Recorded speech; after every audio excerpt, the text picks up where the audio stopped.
এই দেখুন কত সুন্দর ফুটফুটে একটা বাচ্চা হয়েছে। দেখছেন কত সুন্দর।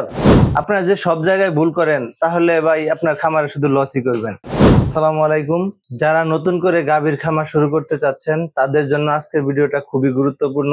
আপনারা যদি আজকের সম্পূর্ণ ভিডিওটা দেখেন তাহলে আপনি নিজেও একজন সফল খামারি হিসেবে গড়ে উঠতে পারবেন। তো আজকে আমার নিজের কোনো খামার না, আজকে নিয়ে আসছি আপনাদেরকে জসিম ভাইয়ের খামারে। তিনি একজন নতুন উদ্যোক্তা, তিনি নতুন করে খামারটা শুরু করছেন। তিনি আগে ফ্যাটেনিং এ ছিলেন, এখন গাভীর সেক্টরে নতুন করে ঢুকছেন। তো সে যখন গরুর খামার শুরু করতে চাচ্ছিল তখন আমার সাথে পরামর্শ করলো যে কিভাবে শুরু করা যায় বা কি এরকম, মানে আমার কাছে সাজেশন চাইছিল যে কিভাবে আমি শুরু করব, শুরু করলে আমি ক্ষতির সম্মুখীন হব না, এরকম একটা পরামর্শের জন্য তিনি আমাকে ডাকেন। তারপর তার এই খামার আইসা আমি তাকে বললাম, আপনি যদি এখন হুট করে গাভীর খামার শুরু করেন তাহলে আপনি লসের সম্মুখীন হবেন। তারপর সে বলল যে আমি তাহলে কি করতে পারি। তারপর আমি তাকে পরামর্শ করলাম, আপনি 2টা বকনা নেন। এই দেখুন তার খামার 2টা গরু, এই যে একটা, ওই পাশে একটা, ওইটা একটা বকনা, এটাও একটা বকনা। এই 2টা বকনাকে সে তার খামারে নিয়ে আসছে। নিয়ে আসার পরে এই বকনাটা আজকে বাচ্চা দিছে, মানে এটা তার প্রথম সফলতা খামারের। কিরকম সফলতা সেটাই আপনাদেরকে আজকে বিস্তারিত বলবো। আর ওই পাশে যে বকনাটা দেখতেছেন ওইটা সে ক্রয় করছে এবং কি কনসিভ করাইছে, এখন 3 মাস চলতেছে। ওইটা ওই পাশে যেটা আছে ওটা 3 মাস চলতেছে, ওইটা প্রেগনেন্ট আর এটা বাচ্চা দিছে। এটা প্রথম গাভ হয়েছিল। তো এই যে যে তার খামার 2টা বকনা, এখানে কিন্তু তার মনে করেন এমন ভাবে বকনাটা সে তৈরি করছে, এই যে 2টা বকনা দেখতেছেন এটা এখন অদাঁত, দাঁত হয়নি, কিন্তু একটা বাচ্চা দিয়ে দিছে। এই দেখুন কত সুন্দর ফুটফুটে একটা বাচ্চা হয়েছে, দেখছেন কত সুন্দর। তো এটা কিন্তু ভাই এমনি এমনি সফল হয়নি, মানে এই যে তার প্রচেষ্টা, তার যে সফলতা, এটা কিন্তু এমনি এমনি হয়নি। একটা সঠিক গাইডলাইনের প্রয়োজন রয়েছে। আপনাদেরকে সবসময় আমি একটা বিষয় বলি যে আপনারা যদি খামার পরিচালনা করতে চান তাহলে আপনাদের অবশ্যই সঠিক গাইডলাইন লাগবে। আপনারা যদি সঠিক গাইডলাইনে না পরিচালনা করতে পারেন খামার, তাহলে আপনাদের খামারে সফলতা আসবে না, শুধু ক্ষতিই হবে। এই দেখুন তার যে বিষয়টা, এই যে একটা বকনা, সে যখন এই বাছুরটা যখন বকনা ছিল ছোট থেকে নিয়ে তার খামারে মা হওয়া পর্যন্ত সম্পূর্ণ আমার তত্ত্বাবধানে ছিল।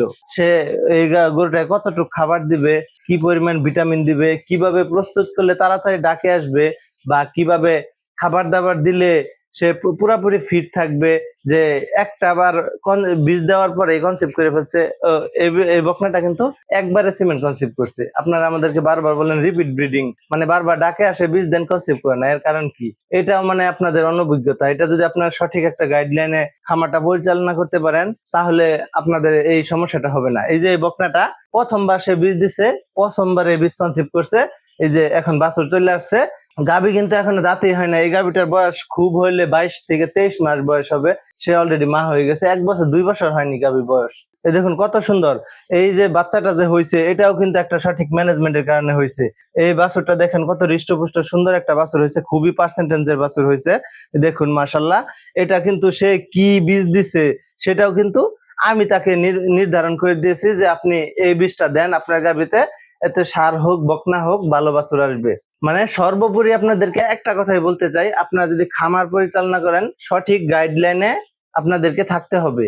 আপনাদের উপরে একজনকে থাকতে হবে যে আপনাদেরকে পরিচালনা করবে সঠিক ওয়েতে। আপনারা যে সব জায়গায় ভুল করেন তাহলে ভাই আপনার খামারে শুধু লসই করবেন।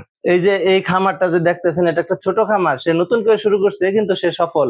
তার এই সফলতার রাস্তার জার্নিটা কিন্তু সহজ না, কিন্তু সে সহজ করতে পারছে। তার উপরে মনে করেন একটা গাইডলাইন আছে সঠিক। এই তার খামারে সব দিক নির্দেশনা আমি নিজে দেই, মানে আমি যেভাবে বলি ভাই সেইভাবেই করে, কোনো কিছু মানে উল্টাপাল্টা করে না, বিদায় সে সুফল ভোগ করতেছে। এই দেখুন এই যে যে বকনাটা দেখতেছেন এই পাশে, এই বকনাটা সে কিনে নিয়ে এসেছিল 1,07,000 টাকা, খুবই ব্রিডের একটা বকনা। এই বকনাটা 1,07,000 টাকা দিয়ে সে তখন কিনতে পারছে, কারণ এই বকনার একটা সমস্যা ছিল। কি সমস্যা? যখন সে একটা বকনা কিনতে চায় তখন আমি তাকে বলি যে আপনি কি তাড়াতাড়ি করতে চাইতেছেন নাকি একটু স্লো হইলে চলবে? তখন বলে এর কারণ কি? আমি কই যদি একটু ছোট বকনা কিনেন আপনাকে 8-9 মাস 1 বছর পালতে হবে, আর যদি রেডি বকনা কিনেন তাহলে একটা সমস্যা হইতে পারে, সেটা হচ্ছে বকনাটার ভিতরে সমস্যা থাকতে পারে। মানে রেডি বকনা তো সবাই চেষ্টা করে, চেষ্টা করার পর বিক্রি করে। অনেকবার হয়তো বা বীজ দিছে কনসিভ করে না, বা বিভিন্ন ধরনের জ্বরের ভিতরে সমস্যা থাকতে পারে, এর জন্য মানুষ রেডি বকনা গুলো বিক্রি করে বেশিরভাগ। তো ছোট কিনলে এই সমস্যাগুলো থাকে না। এখন বিষয়টা হচ্ছে এই বকনার ক্ষেত্রে সেম কাহিনী হয়েছে, যে খামারে ছিল সে মিথ্যা কথা বলছে, সে বলছে টাকার প্রয়োজনে বকনাটা বিক্রি করবে, কিন্তু এখানে কাহিনী হচ্ছে এই বকনাটার জ্বরে হয়তো ইনফেকশন ছিল। বাই দ্য ওয়ে, ইনফেকশন থাকা এটা কোনো মানে ভয়ঙ্কর কিছু না, এটার সমাধানও আছে, চিকিৎসা সঠিক চিকিৎসা করলে এটা সমাধান হয় ইনশাল্লাহ। মনে করেন আমার পরামর্শে এই বকনাটার চিকিৎসা হয়েছে, যাবতীয় সব চিকিৎসা আমি করাইছি, যা ঔষধ বলেন এমনিতে বলেন সবকিছু করাইছি। আল্লাহর রহমত, একবার বীজ দিছে, নিয়ে আসার পরে একবার বীজ দিছে, চিকিৎসা করে একবারে কনসিভ হয়েছে, এখন 3 মাস চলতেছে। তো এইখানে সর্বোপরি বারবার একটা কথাই বলতেছি, আপনাদেরকে সঠিক গাইডলাইনে থাকতে হবে। আপনারা যে সঠিক গাইডলাইনে থাকেন, আপনাদের পিছনে যদি একজন ব্যাকআপ মানে যে জানে বুঝে সবকিছু সে থাকে, আপনাদেরকে ডিরেকশন দেয়, আপনারা কখনোই লস করবেন না।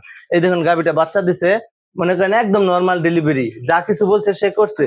এক বাছুর মনে করেন একরকম একলাই হয়েছে, তারা শুধু ধৈর্য একটু নামাইছে, এই পর্যন্তই। গাভীর গর্ভফুল, আপনাদের গর্ভফুল মানে দেখা গেছে গাভী বাচ্চা দেয়, বলেন যে ভাই 3 দিন হয়ে যেতেছে, ফুল পড়তেছে না, এটা কিভাবে করবে? এই দেখুন রাত্রে বাচ্চা দিছে, আমি কইছি আপনি নিশ্চিন্তে ঘুমাই যান, সকালে দেখবেন যে গর্ভফুল পড়ে যাবে। সকালবেলা উঠে দেখে গর্ভফুল এই যে এই জায়গায় পড়ে আছে। তো আপনারা যদি খামার পরিচালনা করেন, নতুন অবস্থায় বকনা দিয়ে শুরু করেন, সে কিন্তু এই জায়গা থেকে শিখা যে পর্যন্ত আসছে সম্পূর্ণই শিখছে। মনে করেন বকনাকে কিভাবে তৈরি করতে হয় বীজ দেওয়ার জন্য, আমরা শুধু ডাকে আসলে আর বীজ দিয়ে দিলাম তাতে কিন্তু হবে না।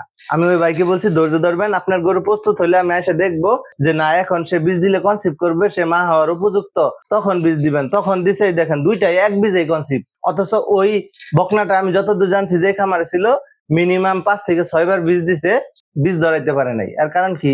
তার শুধু হিট আসছে আর বীজ দিছে, এটা কিন্তু হয় না, রেডি করতে হয়। অতএব যারা নতুন করে খামার শুরু করতে চাচ্ছেন, বকনা দিয়ে শুরু করতে পারেন। পরামর্শের জন্য আমার ইনবক্সে যোগাযোগ করতে পারেন, কোনো সমস্যা নাই। আমি মনে করি ওই দিক থেকে আপনাদেরকে সর্বান্তর সহযোগিতা করার চেষ্টা করব। যেহেতু নতুনদের জন্য আজকের ভিডিওটা করা, সকলেই বেশি বেশি শেয়ার করে দিবেন, একটা লাইক করবেন, আপনার মন্তব্য জানাবেন কমেন্ট বক্সে। শেয়ার করাতে কি হবে, যারা নতুন করে খামার শুরু করতে চাচ্ছে তারা একটা সঠিক গাইডলাইনের দেখা পাবে, তারা জানতে পারবে যে কিভাবে শুরু করলে আসলে লস হয় না। তো ভিডিওটা সকলেই বেশি বেশি শেয়ার করে দিবেন।